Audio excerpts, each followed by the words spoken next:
Bismillahirrahmanirrahim.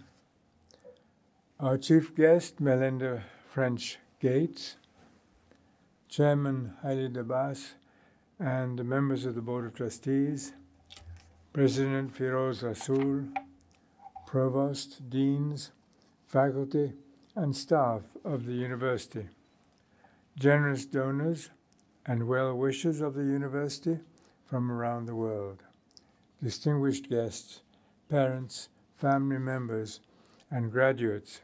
It is a great privilege to join you today in recognizing and celebrating the class of 2020. I do so in circumstances unlike any the world has faced in my lifetime, reminding us all how vital, how essential nurses, doctors, researchers, and teachers are to our collective health and well-being. And so, to our graduates, I begin by thanking as well as congratulating you. Each of you has chosen a path of service to humanity that is admirable and necessary. We are honored on this occasion by the participation of Ms. Melinda French Gates. Through her leadership, the Gates Foundation has helped improve human health, advance economic development, and empower women and girls across the globe. The long-standing partnership between the agencies of the Archon Development Network and the Gates Foundation has featured collaboration in each of these areas, working together in Afghanistan, Pakistan, India, and East Africa.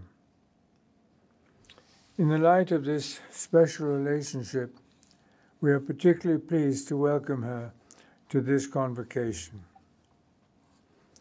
For decades, both the Archon Development Network and the Gates Foundation have devoted significant effort to improving health and health systems. Indeed, this university was founded upon the conviction that the quality of healthcare professionals is fundamental to any progress in these domains.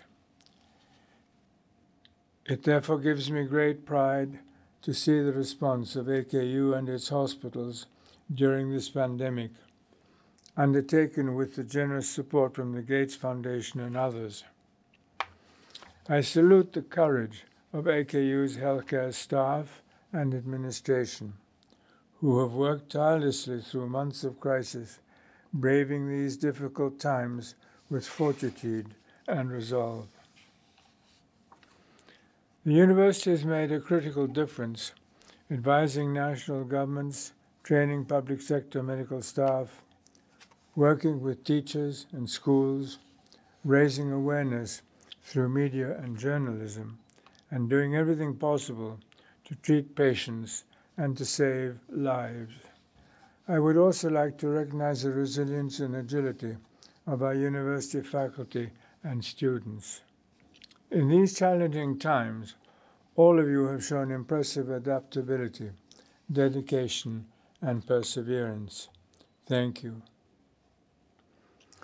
AKU's contributions represent another chapter in the long story of great universities that have helped to guide the world through the turbulence of history. The global pandemic response has been built on decades of earnest research, often conducted in relative obscurity, but making possible the development of new tests, tracing strategies, therapies, and vaccines. While we should regret the unequal distribution of these achievements, we must also appreciate the intellectual triumph that their development represents. Melinda French Gates and the Gates Foundation have played a crucial and catalytic role. As you know, AKU researchers have also been part of this progress, identifying and tracking new COVID mutations, assessing vaccines, and evaluating therapies. AKU aims to be as relevant for the next global health crisis as it has been for this one.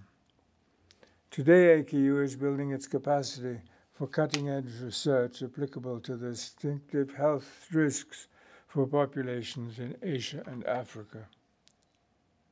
It will seek to harness the enormous potential of advances in artificial intelligence, genomic medicine, and stem cell science to address tomorrow's challenges as well as today's.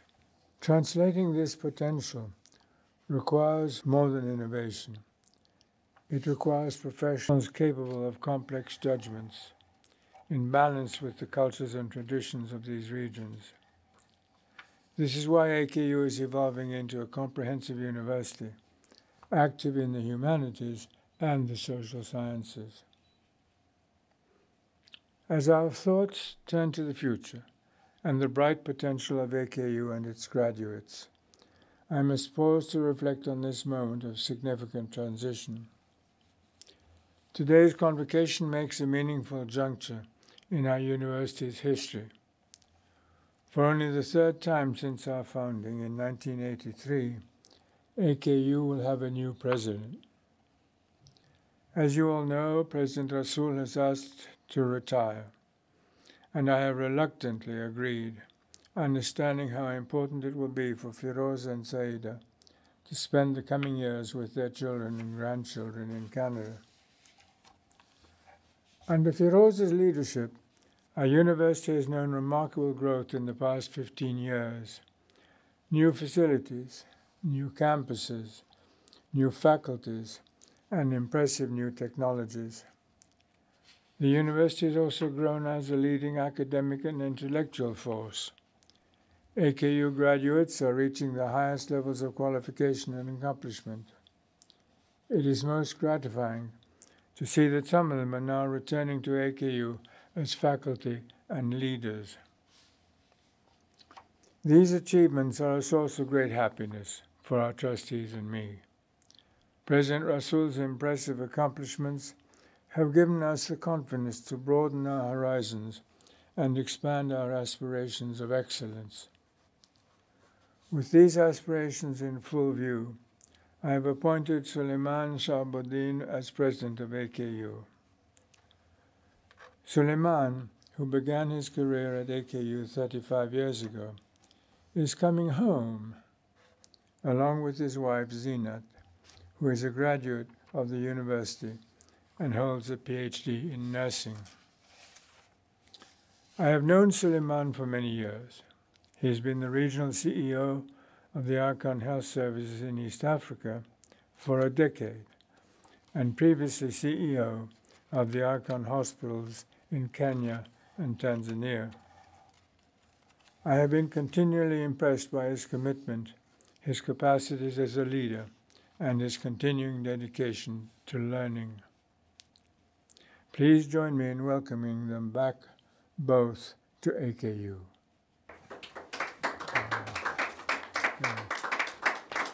I spoke earlier of transitions.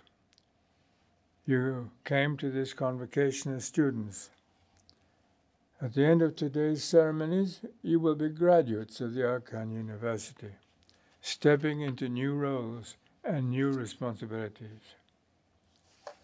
I am confident that the class of 2020 will walk in the footsteps of your fellow alumni as leaders in the pursuit of excellence, wherever your path may lead you.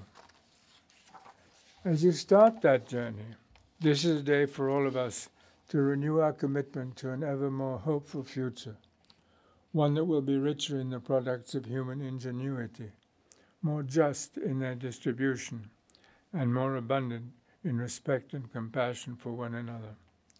I offer you my sincerest congratulations. Thank you.